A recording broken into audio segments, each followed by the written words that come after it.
영생의 가장 걸림돌이 뭐냐? 그건 바로 죄라는 문제입니다. 그래서 영생을 받기 위해서는 내가 죄 문제를 해결해야 되는데, 죄 문제를 해결할 수 있는 방법은 유일한 방법은 하나밖에 없어요. 그건 하나님의 아들이 십자가 못 박혀 죽으심을 통해서 그 피로 제 쓰심을 받는다, 제 사함을 받는다. 그 방법밖에는 방법이 없어요. 그러니까 내가 하나님 말씀을 올바로 읽으면 하나님의 아들은 누구 죄를 사러 오셨느냐, 누구 죄를 사러 오셨느냐, 그걸 알아야 될 거 아닙니까? 왜? 영생은 죄가 없어야 영생이 되니까. 죄라는 것은 하늘 아래서 하나님의 약속을 믿지 못하고 하나님의 명령에 불순종한 것을 죄라는 거예요. 그걸 깨달아야지. 시작이 어디서 시작됐어요? 하나님의 형상을 닮은 첫사람 아담이 하나님의 명령에 불순종했다. 하나님의 약속과 명령에 경청하지 않았다. 거기서부터 시작된 거예요. 그건 첫사람 아담이 만들기 전에 창세기 1장 1절에 하나님이 태초에 천지를 창조하셨다. 하늘을 창조하셨는데 그것이 어떤 곳이냐? 하나님의 동산. 그러니까 하나님의 동산에 그때는 사람이 창조되기 전에 피조물인 천사만 있었어요. 그 천사가 성경에는 5가지 종류가 천사 있잖아요. 영적 존재. 천사는 첫째는 미카엘, 하늘의 군대. 두 번째는 가브리엘, 소식을 전하는 천사. 세 번째는 불을 다스리는 천사. 네 번째는 물을 다스리는 천사. 다섯 번째는 하나님을 찬송하는 천사. 이 5가지로 하나님이 하나님의 동산에 이 천사들을 창조하신 거예요. 이게 첫 번째 창조예요. 그것이 창세기 1장 1절입니다. 그러니까 성경밖에 없어요. 성경엔 하나도 부족한 것이나 빠진 것이 없다라고 선자 이사야를 통해서 약속해 놓으셨잖아요. 그러니까 성경을 내가 자세히 읽어봐야지, 자세히 읽지 않으면 알 수가 없고, 또 성경을 읽어도 누가 읽느냐?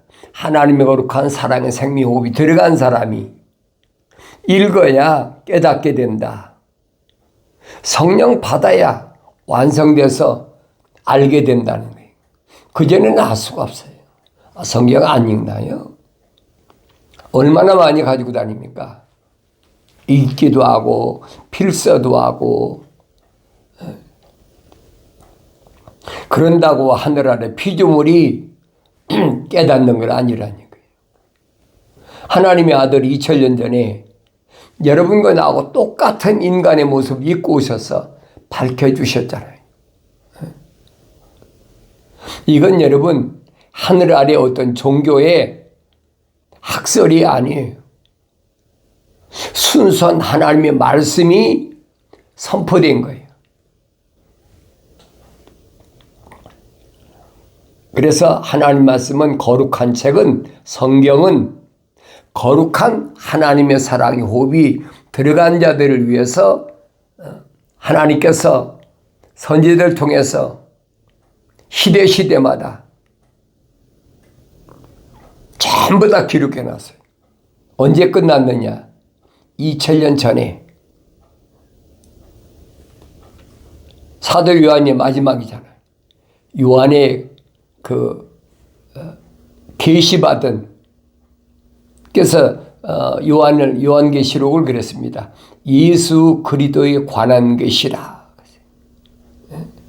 예수 그리스도에 관한 계시. 이 요한계시록을 보면 영생할 수가 없어요. 이게 다른 내용들은 다 역사적인 사건으로 기록되어 있으니까 다 아는 척하고 뭐 그걸 가지고 뭐 논문 써라 뭐하라 하고 뭐 별 시겁을 다 떨잖아요.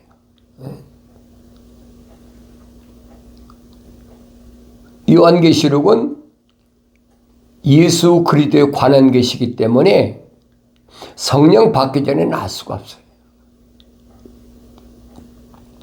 그래서 하나님의 아들이 하신 말씀이 영생은 이것이니 곧 사람들에게 유일하신 참 하나님의 아버지, 참 하나님의 아버지를 알아야 돼요. 그분을 모르면 영생은 알 수가 없어요. 나하고는 영생하고는 아무 상관이 없어요. 그러니까 어머니 태했을 때 하나님의 생명의 호흡으로 조성됐다. 성경 그렇게 기록하고 있잖아요. 하늘 아래 피조물이 내가 아무리 노력을 하고 힘쓰고 애쓰고 베라베지 다 한다고 해도 안 되는 거예요. 만약에 피조물이 힘쓰고 애써서 어떤 인간의 능력으로 영생을 소유한다면 하나는 불공평하지요. 그럼 여러분 불구자는 어떡합니까? 그렇잖아요. 병든 사람은 어떻게 해요? 힘쓰고 애쓰지 못하는데 제대로 밥도 못 먹고 걷지도 못하는 그런 사람은 어떡하냐고요. 하나님은 그런 말씀이 아니에요. 육신이 어떠냐 그걸 가르치는 게 아니에요. 그 사람이 어떤 언어를 사용하든 어떤 민족에 속했든 어떤 족속에 속했든 어떤 백성이든 하나님 관여치 않는다는 거예요. 사람들은 그렇잖아요. 백인이 어떻고 뭐 흑인이 어떻고 뭐 황인종이 어떻고 뭐 별소리 다 하잖아요. 미국이라는 데도 그렇잖아요. 인종차별한다 뭐 한다 아시안 뭐 혐오 뭐 한다. 그 자기들이 편 나누는 거거든요. 하나님 앞에는 똑같은 피조물이야. 그걸 알아야 되죠. 피조물은 뭐예요? 흙으로 만들었대, 흙으로. 창세기 2장 7절에 흙으로 하나님께서 사람의 틀을 만드셨어요. 틀. 사람이 아니에요. 사람의 틀을 만드신 거예요. 그리고 콧구멍에다가 흙으로 된 그 틀 콧구멍에다가 하나님의 사랑의 생명호흡을 후 불어넣으니까 그 사람이 하나의 살아있는 혼이 됐다. 그게 하나님의 창조한 사람이에요. 그러니까 living soul, living soul 그랬잖아요. 하나의 살아있는 혼이 됐다. 그 사람이 완성돼야 돼요. 완성되려면 하나님이 형상을 닮았으면 우리 모습들대로 우리 모습들 라이키네스 완성돼야 된다는 거예요. 형상만 닮았고 됩니까? 안 되지요. 흙으로 만들어진 그 사람을 하나님은 어디에다? 하나님의 동산에 데려다 놓으셨다. 하나님의 동산에 데려다 놓으셨다. 거기는 영생할 수 있는 공간이, 영생할 수 있는 그 시간이 없어요. 영원히 영생할 수 있는 그런 공간이란 말이에요. 그 공간에서 쫓겨난 게 누구냐? 하나님을 찬송하라고. 가장 아름답고 가장 지혜롭고 완벽하게 거기다 또 기름까지 부어서 성령까지 받게 해서 북과 관악기까지 맡기고 또 하나님의 동산에 있는 12가지 보석 가운데 10가지 보석을 그 손에 맡겼어. 그러니까 다른 천사는 우습게 보는 거지. 우습게 보라고 우월하게 완벽하게 창조하신 게 아니잖아요. 하나님을 찬송하라고. 오직 하나님께 영광을 돌리라고. 거룩하신 하나님, 창조주 하나님을 찬송하라고 그렇게 하나님이 완벽하게 창조하신 거예요. 창조하는 천사가 누구냐? 그게 루시엘이에요. 하나님이 찬송하는 천사. 그런데 그렇게 하나님을 찬송하다 보니까 하나님 동산에 10가지 보석을 12가지 보석 가운데 10가지 보석을 맡다 있다 보니까 이걸 가지고 장사 시작한 거예요. 불의 돌들 위에 오르락 내려가면서 구름 위에 오르락 내려가면서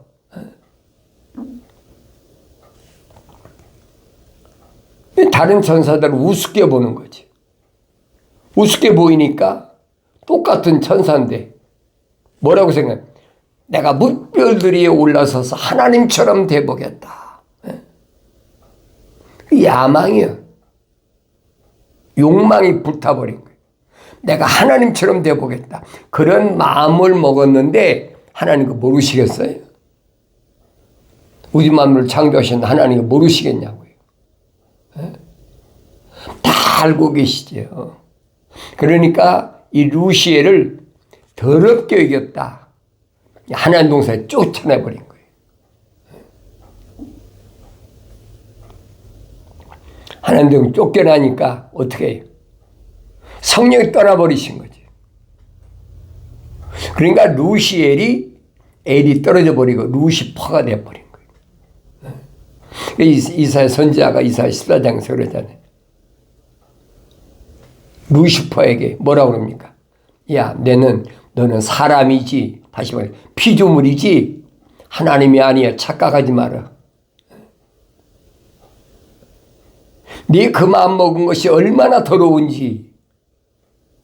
하나님 동산에 쫓겨나 버린 거예요. 하늘에서 땅으로 쫓겨나 버린 거예요. 오늘 루시퍼 하니까 본래는 루시엘이에요. 왜? 기름 부음 받았으니까. 거룩한 천사니까. 거룩한 천사에 대해서 쫓겨나 버렸다는 거예요. 그게 하늘 아래 땅으로 쫓겨나 버렸잖아요. 그러니까 우리가 잘 아셔야 돼요. 하나님의 동산에는 거룩한 자가 존재한다. 거룩하지 않은 자는 존재할 수가 없어요.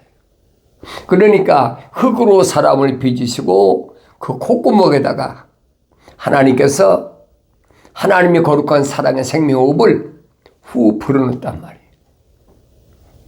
그러니까 하나님 동산에 데려다 놓으신 거예요. 그럼 첫사람 아담이 하나님 동산에서 영원히 하나님 명령을, 하나님의 약속을 믿고 영생할 수 있는 존재로 하나님이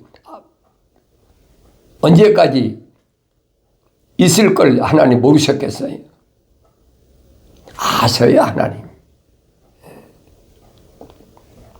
이 하나님의 창조의 계획을 창세기 1장부터 요한계시록 22장까지 성령 받고 읽어야 깨달아지는 거예요. 아, 그러시구나. 전지전능 무소부지하신 하나님이 그까지 한낱 피조물이 하나님의 반역할까 모르시겠습니까? 하나님의 약속을 믿지 못하고 반역하는 거 하나님 다 알고 계세요. 중요한 것은 뭐냐? 하나님의 생명호흡이 들어간 자. 하나님의 생명호흡이 안 들어간 자는 말할 필요도 없어요. 하나님의 생명호흡이 안 들어간 자를 사도 바울은 뭐라고 설명해 주냐? 자연인이다. 여기서 내가 누구인지를 알아야 될 거예요. 내가 자연인인지 아니면 하나님의 생명호흡이 들어온 자인지 하나의 살아있는 혼이 된 사람인지 구분이 되잖아요. 여기서 구분이 안 되면 성경 읽을 필요도 없어요. 왜? 내가 모르니까. 내가 누군지를 모르니까. 성경은 내가 영생할 수 있는 존재인가? 영생할 수 없는 존재인가? 그분을 설명해 주고 있거든요. 영생할 수 없는 존재인데 내가 하나님 말씀 믿고 예수 믿고 영생된다? 그건 성경이 거짓말이죠. 그러니까 하나님을 거짓말로 만드는 거예요. 분명히 하나님은 창세기 1장에서 우리 형상과 모습들을 닮은 사람을 만들자. 그래서 그로 하여금 다스리게 하자. 우리가 창조한 피조물을 다스리게 하자. 그게 하나님 창조의 목적이잖아요. 사도 바울이 로마서에서 설명한 게 뭡니까? 피조물들도 하나님의 아들들이 빨리 완성돼서 자기들을 다스려주고 기다린다는 거예요. 성경에 빠진 것이 없잖아요. 피조물들이 기다리는 건 뭐냐? 고대하는 건 뭐냐? 하나님의 아들들이 와서 자기들을 다스려주길 원한다. 하나님이 창조 원리니까. 우리 형상과 모습들대로 사람을 창조하자. 그로 하여금 하나님의 창조한 피조물을 다스리게 하자. 그 피조물이 뭡니까?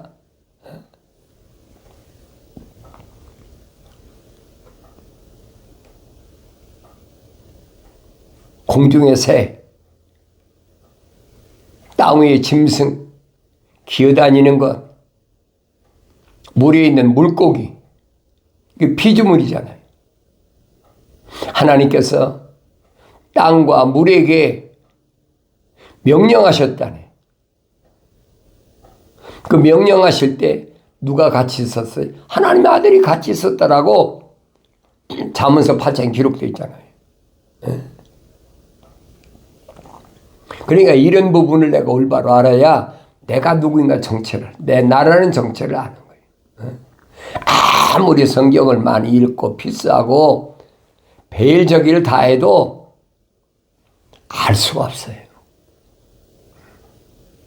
그러니까 자기들 생각대로 상상하고 추상하고 아마도 이랬을 것이다, 이럴 것이다. 그건 거짓말이란 말이에요.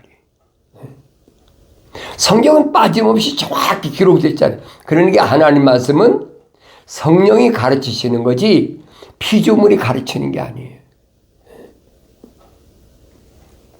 피조물은 선포하는 거죠. 하나님이 이렇게 말씀하셨다. 그게 선자들이, 구약 선자들이 다 선포했잖아요.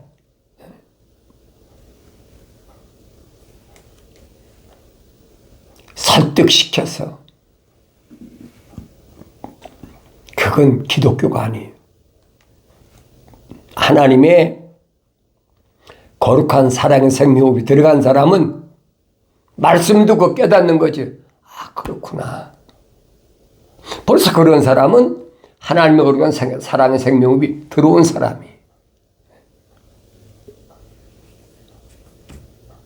그런데 하나님은 뭐 공평하시니까 하나님의 누구나 다 똑같이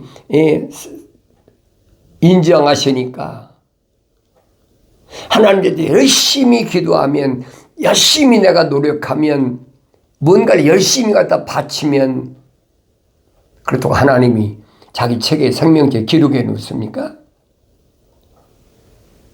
그래 내가 내 정성을 받아주마. 그리고 하나님 받아주시냐는 거예요.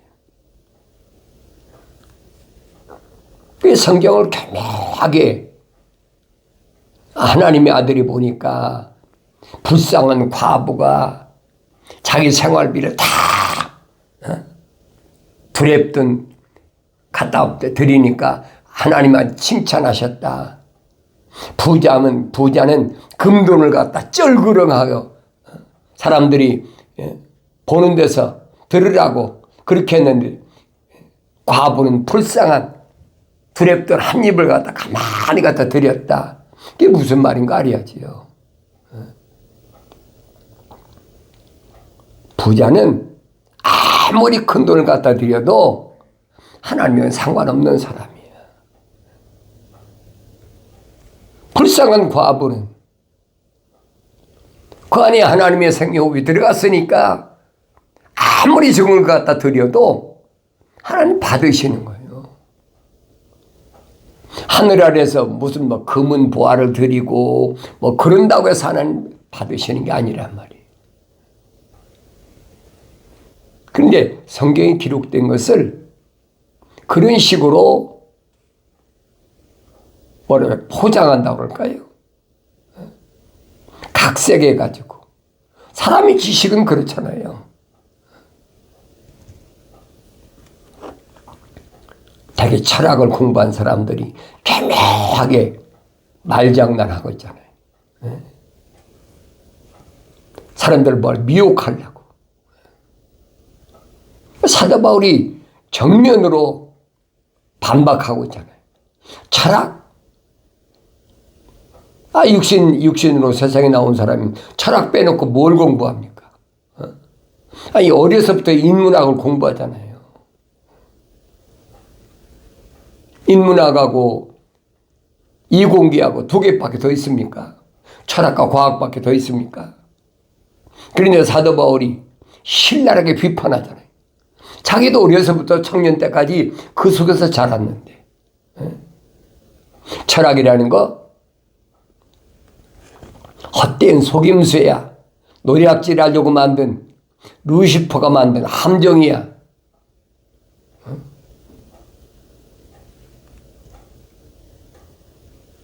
성령 받기 전에 안 하면 모르지요. 노략질하기 위해서 파놓은 함정이야. 그건 그리스도를 따른 게 아니야. 그리스도를 따른 게 아니니까 그 따라가면 멸망한다는 얘기예요. 자연인은 상관없어요. 자연인은. 사도 바울이 설명한 것은 하나님의 거룩한 사랑의 생명이 들어간 사람들에게 동질성인 하나님의 거룩한 생명이 들어간 바울과 똑같은 자기 동질성인 그 사람들을 향해서 기록한 편지예요. 자연인은 해당이 안 되잖아요. 그럼 자연인은 뭐냐? 자연인은 아담과 하와가 하나님 동산에 쫓겨났잖아요. 아담과 이브가 쫓겨났잖아요. 쫓겨나서 세상에 나와서 동물들하고 똑같이 자식을 낳아야 되니까 동물들하고 똑같잖아요. 그래서 난 것이 가인과 아벨을 낳았다. 그런데 아벨은 하나님의 생명호흡이 들어갔기 때문에 피제사를 드려야만이 죄를 제사함받는다. 왜? 하나님의 생명호흡이 들어갔다는 게 알지요. 근데 가인은 그런 개념이 없어. 피제사 드리든 뭐든 상관없어. 그냥 하나님께 드리면 돼. 열심히 갖다 드리면 돼. 그게 가인의 생각이란 말이에요. 다르잖아요. 사도 바울이 설명하잖아요. 히브리서에서 아벨은 믿음의 제사를 드렸다. 믿음의 제사. 뭘 믿어요? 하나님이 약속을 믿은 거예요. 피 뿌리는 제사를 드려 하나님이 제사함 받는다. 그래서 더 나은 제사를 드렸다. 믿음의 제사를 드렸다. 여러 가지 설명하고 있잖아요. 똑같은 형제인데 갈라지잖아요. 가인과 아벨이 갈라지잖아요. 가인이 막 하나님이 안 받으시는 제사를 드려놓고 하나님 받으시는 제사를 드렸다고 아벨을 막 얼굴이 시뻘개가지고 울그락불그락, 천사가 너 왜 얼굴이 불그락불그락해? 제사 받으신 분 하나님이시지. 아벨이 무슨 잘못이 있어? 그러니까 시기해가지고 아벨을 쳐 죽여버리잖아요. 그러니까 하나님 말씀은 올바로 잘 아셔야 돼요. 언제든지 하나님의 생명호흡이 들어가지 않은 자연인은 항상 누구를 시기하느냐, 누구를 하나님의 생명호흡이 들어간 아벨 같은 사람은 시기하는 거예요. 핍박하는 거예요. 그게 형제든 자매든 부모든 자녀든 마찬가지. 똑같아요. 그 주님이 말씀하시죠. 마지막 때는 네 집에 네 원수가 있다. 아비가 자식을 잡아주고 자식이 아버지를 잡아준다는 거예요. 하나님의 거룩한 생명이 들어간 사람을 하나님의 생명이 들어가지 않은 자연인이 부모든 자녀든 부부든 남편이든 그게 핍박의 대상이라는 거예요. 그래서 요한계시록 가면 그러죠. 악한 자를 용납지 않은 것. 악한 자가 누구예요? 하나님의 생명호흡이 들어가지 않은 자. 그 용납지 말아야 되는 거예요. 받아들이지 말아야 된다는 거예요. 하나님의 아들이 왔는데 유대인들이 왜 영접하지 않습니까? 왜 받아들이지 않습니까? 어둡기 때문에 받아들이지 않는다는 거예요. 하나님의 빛이신데 그 빛이 마음속에 들어온 사람, 생명호흡이 들어온 사람은 영접하지요. 그래서 사도 요한이 기록한 게 그거 아닙니까? 영접하는 자, 그 이름을 믿는 자는 하나님의 자녀가 된다. 자녀되는 권세를 준다. 유대인들, 하나님의 아들이 유대인의 육체를 입고 오셨는데 유대인들이 받아들입니까? 안 받아들이죠. 왜? 그 안에 하나님의 생명호흡이 안 들어왔다는 얘기예요. 그것은 혈통적으로 아브라함이 우리 조상이다. 우리는 다 하나님께 선택받은 민족이라고 착각하고 있는 거예요. 오늘날도 똑같아요. 2000년 전에만 그런 것이 아니에요. 오늘날도 똑같아. 오늘날은 철학과 과학이 발달하다 보니까 더 교묘하게 사람들을 미혹하는 거지. 이런 하나님의 말씀을 내가 올바로 깨달으려면 하나님 말씀을 책망으로 들어라. 나의 책망을 듣고 돌이키라. 그럼 내 영을 부어서, 다르게 말하면 성령의 침례를 받아서 내 말들을 알게 하리라는 하나님의 약속은 편치 않습니다. 나는 어떤 사람인가? 나 자신이 보이잖아요. 나 자신이 안 보인다면 그 사람은 하나님의 생명호흡이 안 들어간 사람이에요. 그런 사람은 빨리 생명호흡이 들어간 사람은 돌이켜서 하나님의 약속을 믿어야지. 그럼 약속하신 성령 받고 완성된다. 왜? 그 사람의 죄만 주님은 담당하셨다는 거예요. 그 사람의 죄만 주님 씻기 위해서 십자가에서 물과 피를 다 쏟으셨다는 거예요. 이 말씀을 올바로 깨닫는다면 환경이 어려워도 두려워하지 마시고 하나님 약속을 믿는 믿음으로 반드시 승리함으로 언제나 기쁨이 충만하길 바랍니다.